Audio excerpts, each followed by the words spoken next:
Hello everyone, our lesson is all about measuring advertising effectiveness. And that our topics will include objectives of measuring advertising, measuring sales and communication performance, and methods of measurement. Now, when a child writes the examination papers, he has to see the result come what it may be, so that he comes to know where he is wrong and where he should pay more attention. This will help him work better in future. Now, this is exactly the case of advertisement. The work is not complete if the effectiveness of the advertise is not measured. This is the only way to know how the advertisement is performing. And is like, for example, is it reaching the targets and is the goal achieved?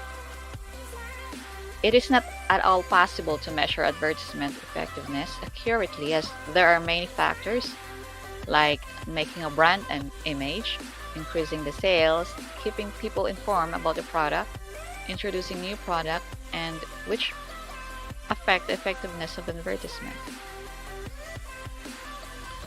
Now, let's go to the objectives of measuring advertisement. As we all know, advertising is the best way to communicate to the consumers. Advertising also helps inform the customers about the brands available in the market and the variety of products useful to them. So advertising is for everybody, including kids, young and old. And it is done using various media types with different techniques and methods most suited. Now let's take a look at these four main objectives and importance of advertising. So these are the trial, continuity, brand switch, and switching back. Now let's discuss this one by one. So what is trial?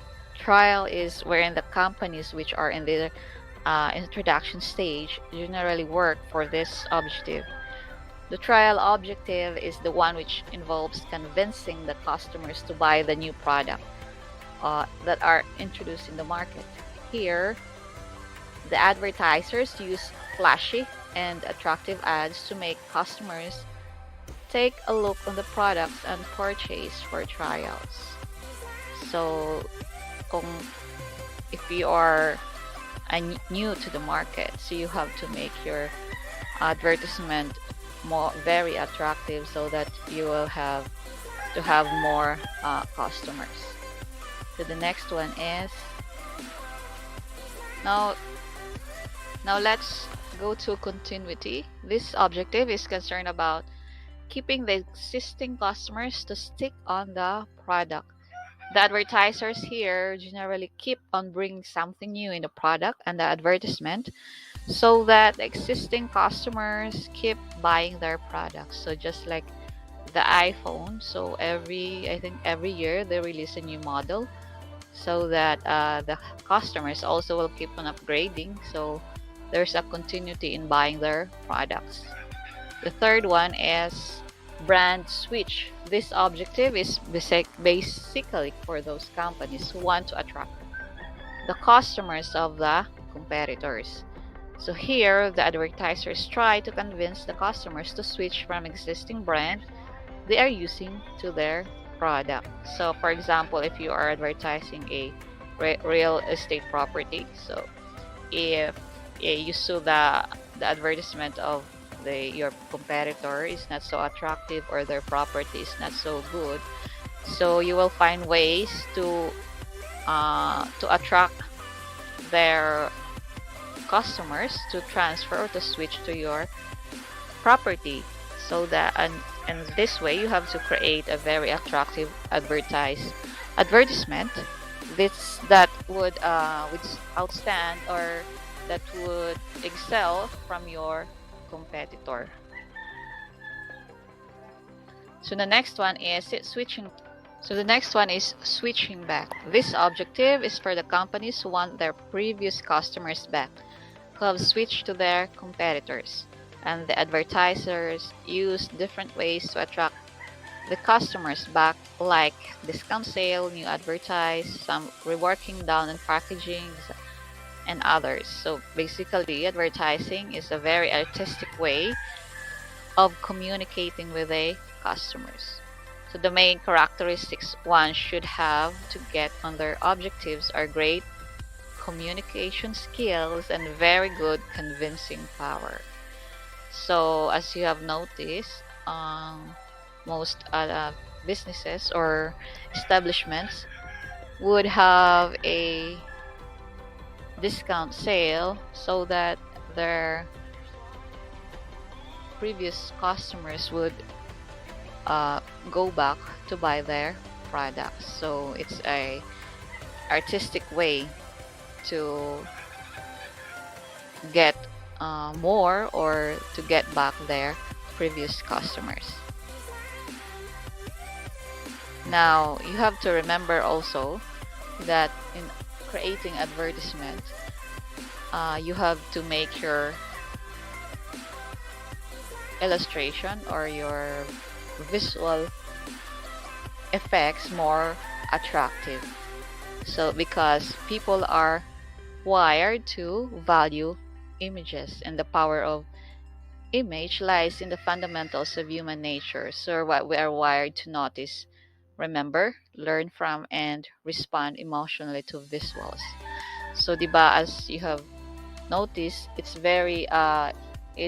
easy to remember if you saw a very attractive photo compared to reading a text. So that's why you have to very creative in making your own advertisement. Now let's proceed to the measuring sales and communication performance. So the two important aspects of measurement of sales and communications are measured to judge the advertising effectiveness.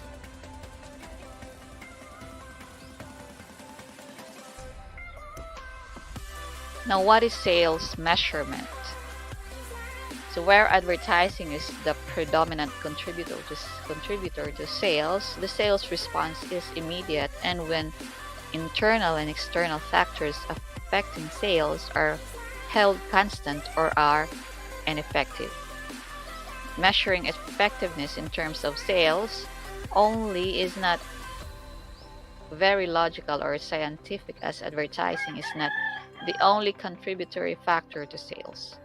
A non-linear relationship exists between advertising and sales. The advertising effect is not always immediate. There are the adverse effect of competition too. While measuring the advertising with a yardstick of sales, the measurement of advertising effectiveness becomes easy if the controllable and uncontrollable factors are taken as constant. So, ang sales only is not the only way to measure your how effective is your advertisement. The next one is the measurement of communication effects. So advertising is basically a communication process. The effectiveness of advertising can be measured by how much the communication process has been useful in motivating consumers. The communication objectives, for example, establishing brand awareness, improving recall, increasing brand recognition, and bringing about an attitude change, can be measured because of this are realistic. Advertising effectiveness is measured by its direct and immediate impact on consumer behavior. Now, the measurement of objectives in terms of sales is not scientific. The measurement of attitude is not logical. If image building is the objective of the advertising, its effectiveness should be measured in the terms of image building and not in terms of sales or in terms of attainment of any other communication objectives. So this ends the first part of this discussion. The second part I will upload after this video.